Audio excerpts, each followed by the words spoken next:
What's a prototype control plan? If you've ever wondered how inventors turn their wildest ideas into real working products, you're about to find out. Today, we're diving into the first step every great engineer takes on their journey from imagination to innovation. Welcome, future engineers. Imagine you've dreamed up a drone that delivers ice cream. How cool would that be? But before your idea can take flight, you need a plan to guide you from concept to creation. You've got sketches, maybe a 3D model on your computer, and a head full of possibilities. But how do you actually turn that idea into a real working machine that does what you want it to do? That's where prototyping comes in, and your secret weapon for making sense of the chaos. The prototype control plan, a tool that helps you organize your thoughts and actions so you don't miss a single important step. Think of it as your very first recipe, a simple checklist guiding your first build, helping you learn fast and smart. It's your way to make sure you're not just building, but building with purpose. It's not about perfection. It's about testing your big ideas before investing lots of time and money. You get to experiment, make mistakes, and learn what works and what doesn't, without the pressure of getting everything right the first time. Does the plastic feel strong enough? Do the propellers lift the drone off the ground? The plan helps you answer these questions early, so you can fix problems before they become expensive or frustrating. Instead of guessing, you test specific features, making you a smarter, more confident engineer. Every test you run gives you valuable feedback, helping you improve your design step by step. The prototype control plan is your game plan for meaningful experiments, focusing on what matters most.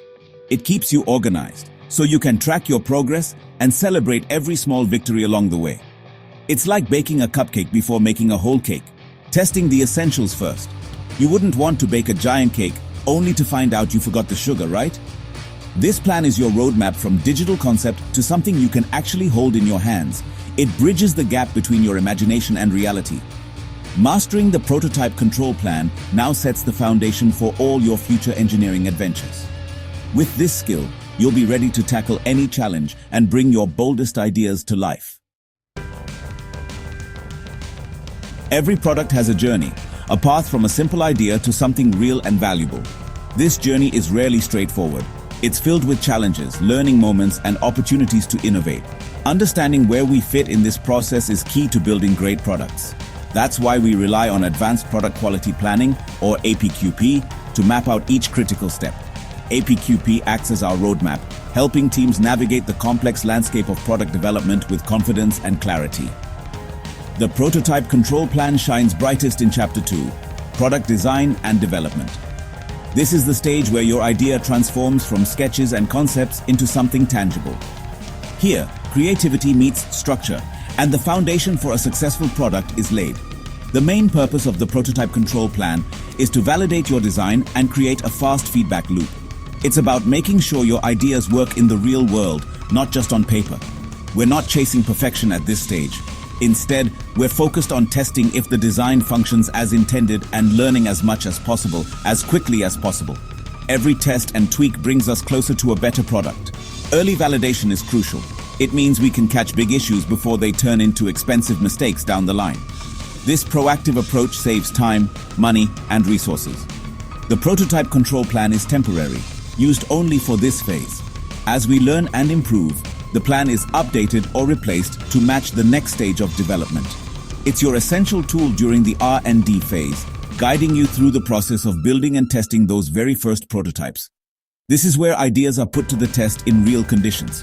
You use the prototype control plan when your design is still fresh, often with rapid prototyping or soft tooling, making just a handful of parts to see what works and what doesn't. There's no big factory yet, just quick, low-cost samples that let you test your boldest ideas without a huge investment. It's all about agility and learning fast. The ultimate goal? Get real feedback as quickly as possible so you can make smart decisions and move forward with confidence on your product journey. The prototype control plan keeps things simple and sharp. You're asking, does it work? And is the material right? If your snap fit clip doesn't snap or your gear teeth don't mesh, you know what to fix. Maybe your prototype works, but the material is too brittle or slippery. This is your chance to find out. You only need a handful of parts to answer these questions. No mass production yet. Soft tooling or rapid methods keep costs low and speed high. The plan strips away complexity, focusing on essentials, not production details. Right now, you're a detective, testing, exploring, and learning from your own design. By zeroing in on function and material, you gather insights that smooth the rest of your product journey. This focused approach is what makes prototyping so powerful. You've got your prototype parts, now what? Inspection at this stage is hands-on and simple. Digital calipers, micrometers, pin gauges. No fancy machines, just basic tools and your own senses. You measure only the critical features that matter most to your design's function and material. Handling the part gives you feedback machines can't, like sharp edges or unexpected warps. Your plan lists just the key characteristics to check, not every dimension. For the ice cream drone, maybe it's the motor shaft hole, propeller thickness, or frame weight. This focused, manual approach keeps things fast and effective. The goal isn't perfection, it's learning by doing. Direct involvement in inspection builds your intuition as an engineer. In prototyping, finding problems is the point. That's why every prototype control plan includes a reaction plan. It's your step-by-step guide for what to do when something goes wrong. First, document the issue. Record what's off, where, and by how much. This log helps you spot patterns and root causes, turning mistakes into learning. Next, communicate the problem to your team or lead engineer. Analyze why it happened. Was it a design error, a tool issue, or material behavior? Then, decide on a fix, tweak the CAD, adjust the process, or try a new material. The reaction plan ensures every problem leads to improvement, not confusion.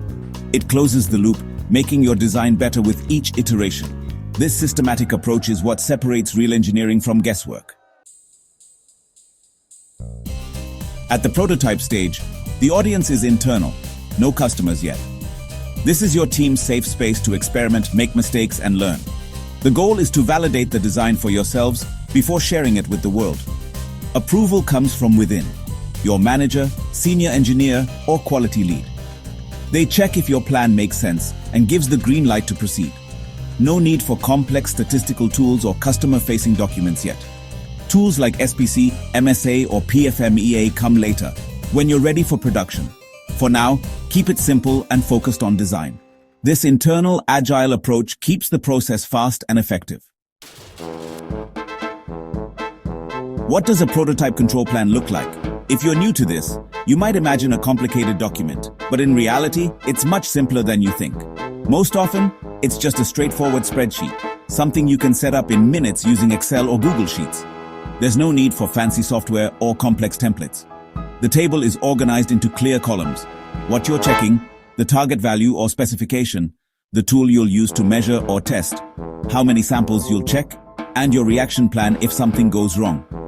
For example, if you're developing a new computer mouse, you might check comfort by having a panel of testers rate it on a scale from 1 to 10, capturing their feedback directly in the spreadsheet. Or if you're working on an ice cream delivery drone, you could measure the diameter of the motor mount hole with calipers or test the strength of the drone's arm by hanging weights from it and recording the results. Each row in your plan targets a key function or feature, focusing only on what matters most for your prototype at this stage, without getting bogged down in unnecessary details. The beauty of this approach is its flexibility. The plan adapts to whatever you're building, whether it's a clay model, a 3D printed bracket, or a breadboard circuit for electronics. For electronics prototypes, you might check voltages at different points, test LED responses, or verify that sensors are working, all with a simple multimeter and a few notes. The key is that your control plan is a living document. You can update it as you learn, adding new checks or adjusting targets as your prototype evolves. This keeps your early experiments focused, organized, and valuable, helping you learn quickly and avoid repeating mistakes. Simple, flexible, and effective. That's the real power of a good prototype control plan. It's your guide to building better, smarter, and faster. So why bother with a prototype control plan? The benefits are huge. First, you validate your design early, catching issues before they get expensive. Second, you create a rapid feedback loop, making improvements in days, not months. Every problem found now is a disaster avoided later. This process saves money, reduces rework, and builds your confidence as an engineer. It's how great products are made, through quick, smart cycles of testing and learning. Mastering this skill sets you up for success in your career. It teaches you to think critically, test rigorously, and value early feedback. The prototype control plan bridges the gap between ideas and reality. Embrace it, and you're on your way to becoming a true innovator. Let me know if you need further tightening or adjustments.